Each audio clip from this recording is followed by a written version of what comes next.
আমার মনে হয় আমি কোনো রিয়েল লাইফ খাতরো কা খিলাড়ি শোতে পারফর্ম করছি, কারণ এই পোড়া রোদের গরমে আমি চলে গিয়েছিলাম আলিপুর জুতে। হ্যাঁ, তোমরা ঠিকই শুনছো, এই গরমের মধ্যে আমি জুতে ঘুরতে গিয়েছিলাম।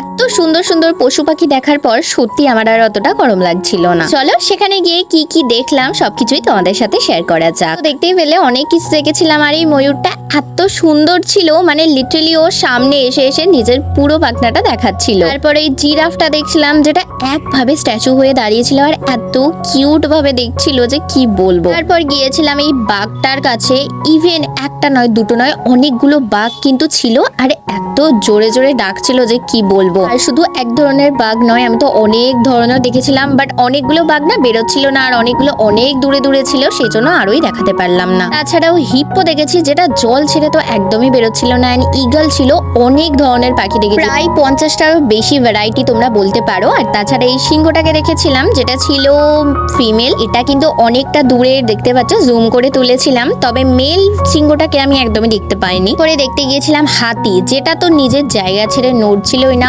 অনেক দূরে দাঁড়িয়েছিল, ওটার মুখ তো আমি দেখতেই পেলাম না। আরো অনেক টাইগার ছিল, রয়্যাল বেঙ্গল টাইগার ছিল, সেগুলো সব দূর থেকে দেখেছিলাম। দেখতে পাচ্ছ জুম করে কতটা আমি ভিডিওটা করেছি, তার জন্য ক্লিয়ার অতটা দেখাচ্ছে না। আর এটা ছিল সেই জংলি বিড়ালগুলো, কি যেন নাম আমি ভুলে গেছি, প্লিজ কমেন্টসে জানিও।